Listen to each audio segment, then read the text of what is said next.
So hello everyone, कैसे हो सब। आज का हमारा टॉपिक है fractional knapsack using greedy algorithm, using greedy technique. तो सबसे पहले हम समझते हैं नैपसैक का मतलब क्या है। नैपसैक एक तरीके का आपका शोल्डर बैग है, जैसा आप स्कूल कॉलेज में बैग लेके जाते हो, that is called as knapsack. You can call it as knapsack. और उस शोल्डर बैग मतलब नैपसैक की एक कैपेसिटी होगी वेट कंटेन करने की, 7 kg, 8 kg, 25 kg। मतलब हर नैपसैक की एक आपकी लिमिटेड वेट कैपेसिटी होती है जितना वो कंटेन कर सकता है। अब इस प्रॉब्लम के अंदर क्या है कि हमको कुछ आइटम्स गिवन है, आइटम्स हुए I1, I2, I3, I4। हर आइटम गिवन है और हर आइटम का एक वजन है, हर आइटम का एक वेट है और उस आइटम की एक वैल्यू है या फिर प्रॉफिट है। क्लियर, मतलब आइटम गिवन आपको, उस आइटम का कितना वेट है ये गिवन है और उसकी कितनी वैल्यू है, या फिर हम कह सकते हैं कि उसे बेचेंगे तो कितना प्रॉफिट है। तो ये होती है हमारी नैपसैक प्रॉब्लम। अब इसके अंदर होता क्या है, हमको बैग के अंदर इस तरीके से आइटम डालने हैं कि वेट की जो कैपेसिटी है वो एक्सीड ना हो। दूसरा क्या है कि हमारी जो उन आइटम्स जो बैग के अंदर हमने डाल दिए, जो नैपसैक के अंदर डाल दिए, उनकी वैल्यू फाइंड आउट करने पर मैक्सिमम पॉसिबल निकल कर आए, that is called as knapsack. अब फ्रैक्शनल का मतलब क्या है ये हम आगे समझेंगे जैसे जैसे प्रॉब्लम देखेंगे, एल्गोरिथम वगैरह। तो मैं एक बार ये रीड कर देता हूं। A knapsack kind of shoulder bag with limited weight capacity. जो मैंने आपको बताया, नैपसैक क्या है आपका, एक तरीके का शोल्डर बैग है जिसकी लिमिटेड वेट कैपेसिटी है, मतलब कुछ वेट ही वो कंटेन कर सकता है, जिसकी एक लिमिट है। Few items each having some weight and value, I already told. Then ये प्रॉब्लम क्या कहती है, प्रॉब्लम कहती है कि which item should be placed into the knapsack such that कि मैक्सिमम वैल्यू और प्रॉफिट, मतलब हमारा मैक्सिमम वैल्यू आए या मैक्सिमम प्रॉफिट आए, इस तरीके से हमें आइटम्स डालने हैं। नेक्स्ट क्या है, wait limit of the knapsack should not exit, मतलब जो नैपसैक की वेट कैपेसिटी है वो बढ़नी नहीं चाहिए, मतलब ऐसा नहीं, ओवर वेट नहीं होना चाहिए। मतलब 25 किलो 25 kg अगर आपका नैपसैक कंटेन कर सकता है तो उससे ज्यादा मतलब उसके अंदर नहीं पुट करना है। क्लियर। तो आइए देखते हैं कि कैसे हम इसे न्यूमेरिकली सॉल्व करते हैं। उससे पहले आपको एक एल्गोरिथम गिवन है, तो जैसे जैसे हम स्टेप सॉल्व करेंगे वैसे वैसे हम एल्गोरिथम की स्टेप देखेंगे। अभी के लिए ये स्किप कर दो। तो आइए चलते हैं एग्जाम्पल की तरफ। तो आपके सामने 4 आइटम गिवन है, I1, I2, I3, I4, और हर आइटम का वेट गिवन है और प्रॉफिट गिवन है। प्रॉफिट कह सकते हो या फिर इसे कह सकते हो वैल्यू, वैल्यू और प्रॉफिट। क्लियर। अब आप इसे एक स्टोरी की तरह समझो। लेट अस सपोज एक चोर है, वो चोरी करने गया किसी के घर। क्लियर।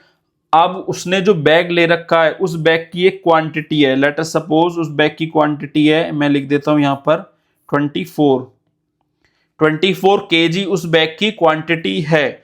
अब उस चोर को क्या करना है, उस चोर ने नैपसैक प्रॉब्लम पढ़ी थी, कभी किसी फैकल्टी या प्रोफेसर के यहां पर वो नौकरी करता था और वहां पर उसने सीख लिया था कि भाई नैपसैक प्रॉब्लम, फ्रैक्शनल नैपसैक कैसे इस्तेमाल होती है। ठीक है। तो अब वो चोर क्या करेगा, फ्रैक्शनल नैपसैक अप्लाई करेगा। तो चोर के सामने 4 आइटम्स गिवन है, I1, I2, I3, I4, और हर आइटम का वेट है और एक वैल्यू है, या फिर वो बेचे तो उसका कितना प्रॉफिट आए। क्लियर। और लेकिन चोर का वेट, मतलब बैग का वेट, नैपसैक का वेट कितना है, 24 किलो, 24 kg। तो चोर को इस तरीके से आइटम उसके अंदर पुट करने हैं कि वो ज्यादा से ज्यादा प्रॉफिट कमा सके उन आइटम्स को बेचने के बाद। क्लियर। आई होप आपको क्लियर होगा। अब आपके सामने हर आइटम का वेट गिवन है और वैल्यू गिवन है। तो आप ये 8 क्वांटिटी, 8 यूनिट के लिए, मतलब 8 किलो के लिए कितना वैल्यू है, कितनी प्रॉफिट है, 200 रुपीज। तो एक के लिए कितना होगा ये निकालना पड़ेगा। तो जिसका एक निकालने पर ज्यादा होगा उसको वो भाई पहले पुट करेगा। क्लियर। तो आइए हम देखते हैं कि कैसे कैसे हमको ये सॉल्व करना है। तो एल्गोरिथम की फर्स्ट स्टेप देखते हैं। तो फर्स्ट स्टेप क्या है आपकी, calculate the ratio profit by weight for each item. मतलब आपको रेशियो कैलकुलेट करना है, मतलब आपको हर आइटम के लिए एक यूनिट वेट की कितनी वैल्यू है ये फाइंड आउट करनी है, मतलब रेशियो आपको फाइंड आउट करना है। तो आइए रेशियो फाइंड आउट करते हैं। तो मैं लिख देता हूं यहां पर प्रॉफिट बाय वेट किसका, I1 का। देन हम फाइंड आउट करेंगे प्रॉफिट बाय वेट I2 का।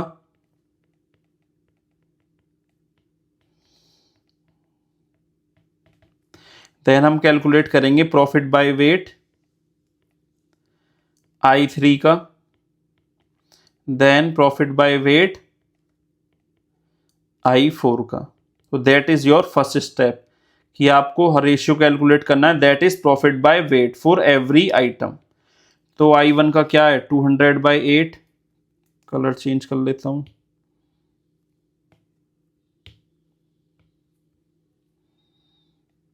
200/8।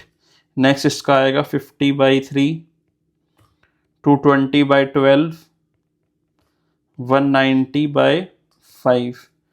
कितना आया यहाँ पर, आया आपका 25, देन 16.66, देन 18.33, देन आपका आया 38। तो आप लोग क्लियरली फाइंड देख सकते हो कि किसका रेशियो सबसे ज्यादा है, 38 सबसे ज्यादा, किसका, I4 का। तो इसका मतलब I4 सबसे मैक्सिमम प्रॉफिट देगा। देन प्रॉफिट कौन ज्यादा देगा भाई, I1, then I3, then I2। तो आपका पहला स्टेप है profit by weight ratio calculate करना फॉर ईच आइटम, जिससे पता लग सके कि कौन सा आइटम ज्यादा वैल्यू का है या फिर ज्यादा प्रॉफिट देगा बेचने के बाद। तो आइए अब देखते हैं सेकंड स्टेप। सेकंड स्टेप क्या, sort all the items in decreasing order of the ratio. उसने वही कहा कि भाई जिसका प्रॉफिट ज्यादा है उसे पहले लिखो, then come, then come, then come. Clear. तो उसने कहा डिक्रीजिंग ऑर्डर में लगा दो भाई आइटम को। तो मैं लिख देता हूं यहां स्टेप 2,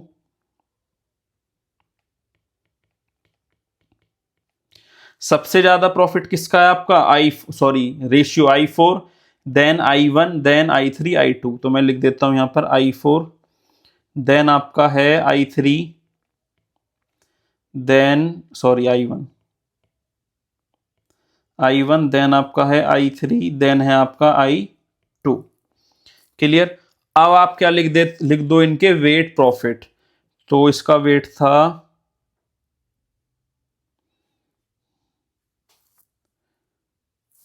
5 और प्रॉफिट 190। I1 का था 8, 200। I3 का था आपका 220 और 12, 220। देन आपका I2 का है 3/50। यहां पर लिख देता हूं मैं, ये थे आइटम्स, ये था आपका वेट और ये था आपका प्रॉफिट। देन क्या आया आपका, रेशियो आया। तो रेशियो की वैल्यू मैं नीचे लिख देता हूं। तो अगर आप रेशियो की बात करोगे तो I4 का रेशियो क्या था 38, देन 25। यहां लिख देते हैं 38, 25, देन आपका था 18.33, उसके बाद 16.66। तो ये हमने स्टेप 1 से कैलकुलेट करा था और हमने क्या लगा दिया, डिक्रीजिंग ऑर्डर में लगा दिया। तो सबसे ज्यादा रेशियो किसका है, मतलब सबसे ज्यादा आइटम बेचने पर कौन प्रॉफिट कमाएगा भाई, I4 आइटम बेचने पर सबसे ज्यादा प्रॉफिट चोर कमाएगा।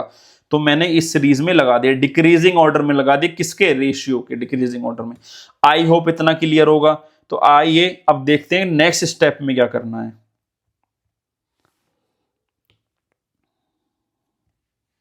मैं लिख देता हूं स्टेप 3।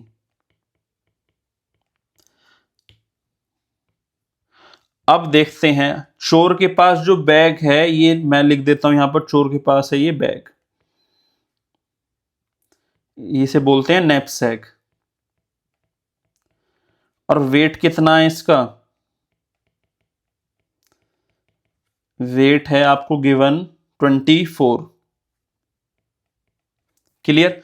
अब देखते हैं स्टेप 3 क्या है। स्टेप 3 पढ़िए, इसमें लिख रहा है if the weight of the item is less than और equal to the remaining capacity of knapsack then store the item into the knapsack else add the item in fractions according to the capacity of. ये कहना चाह रहा है कि जैसे अगर मैं जिस आइटम को डाल रहा हूं, जैसे लेट अस सपोज मैं सबसे पहले किसको डालूंगा, I4 आइटम को, और I4 आइटम का वेट कितना है भाई, 5 किलो वेट है उसका, और नैपसैक का भी वेट कितना बचा हुआ है, 24 बचा हुआ है। तो क्या मैं 5 पूरा डाल सकता हूं? यस, बिल्कुल डाल सकता हूं। तो ये कहना चाह रहा है कि अगर आइटम का वेट कम या फिर बराबर है रिमेनिंग वेट ऑफ नैपसैक के, तो आइटम को पूरी तरह डाल दो। यही कह रहा है, if the weight of the item is less than और equal to the remaining capacity of knapsack, then store the item into the knapsack completely. Clear? अगर ऐसा नहीं है तो क्या करना है भाई, उस आइटम को पार्ट्स में डाल दो। मतलब जैसे ही किसी आइटम की वेट कितना है, 6 केजी है, तो पूरा 6 केजी हम पुट नहीं कर सकते भाई, क्योंकि बैग की कैपेसिटी बची 4 केजी।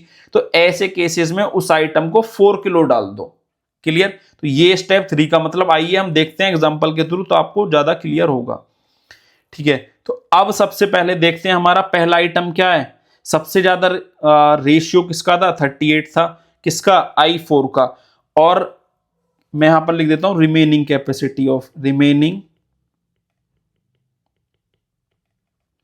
Capacity of knapsack. सबसे ज्यादा किसका था भाई, I4 का। I4 कितने केजी का है, 5 केजी। तो I4 को डाल दो पूरी तरह। क्लियर? अब रिमेनिंग वेट कितना बचा, 24 माइनस 5, कितना आ गया आपका, दैट इज 19। अब ये हमने पूरी तरह भाई डाल दिया।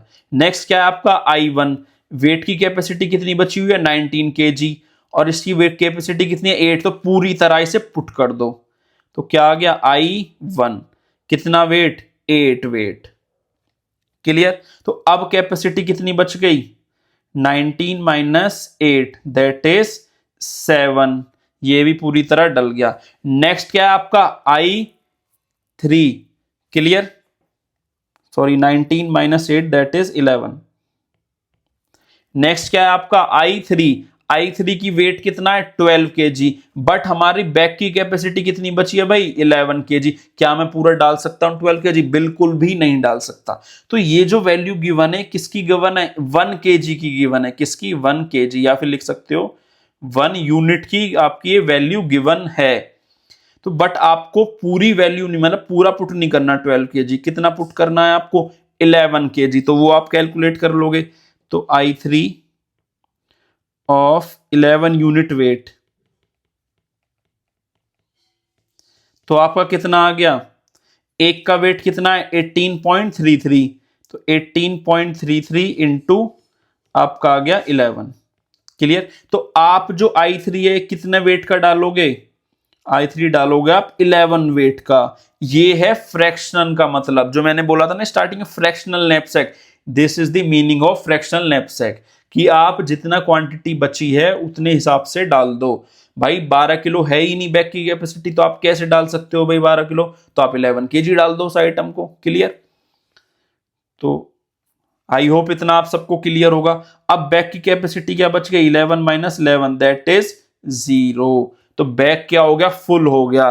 तो मतलब चोर ने भाई कितना स्मार्टनेस से काम किया। चोर ने क्या करा कि पहले भाई उन्हें डिक्रीजिंग ऑर्डर में, मतलब पहले उसने देखा किसका प्रॉफिट सबसे ज्यादा है, तो उसने क्या करा, रेशियो कैलकुलेट करा प्रॉफिट बाय वेट का। देन उसके बाद उसने उन्हें भाई डिक्रीजिंग ऑर्डर में लगा दिया कि भाई उस आइटम को मैं पहले बैग में डालूंगा जिसका प्रॉफिट है, जिसकी वैल्यू ज्यादा आ रही है। फिर वो चेक करता जा रहा है कि भाई आइटम डाल दिया, भाई वेट फुल तो नहीं हो गया, मतलब भर तो नहीं गया बैग।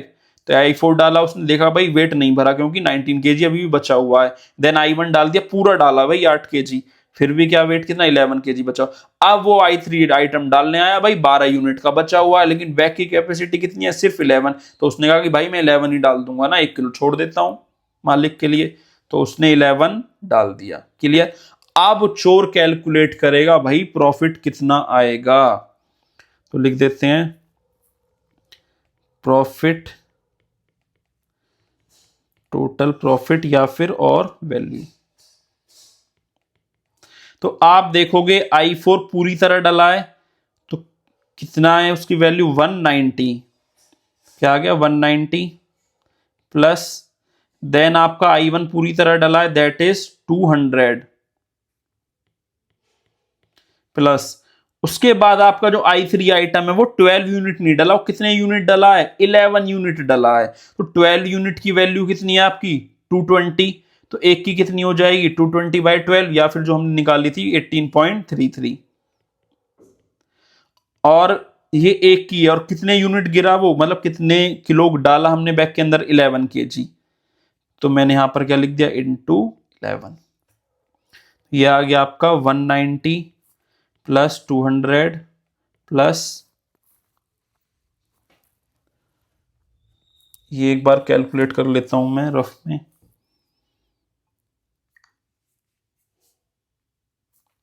ये आ गया अप्रोक्स आपका 201.63। तो आपका प्लस करने पर आया 591.6। क्लियर। तो टोटल प्रॉफिट कितना आया चोर को भाई, 591.6। आई होप आप सभी को ये क्लियर होगा। अब भाई i2 कितना है, 3 यूनिट, ऐसा का ऐसा ही बच गया। तो बाद में क्या बच गया तिजोरी में, तिजोरी में बच गया भाई i3 आइटम 1 kg और i2 आइटम 3 kg, ये ऐसा का ऐसा बच गया। अब चोर को पछतावा हो रहा है कि भाई मैं बैग कम kg का क्यों ले आया। क्लियर। तो आई होप आप सभी को स्टोरी के थ्रू ये समझ आया होगा कि कैसे फ्रैक्शनल नैपसैक हमारा वर्क करता है। क्लियर। तो जो भी लोग चैनल पर फर्स्ट टाइम है, please do like share and subscribe my channel. Also you can join the Telegram channel, link is given in the video description. तो वहां से आप सारे नोट्स एक्सेस कर सकते हो।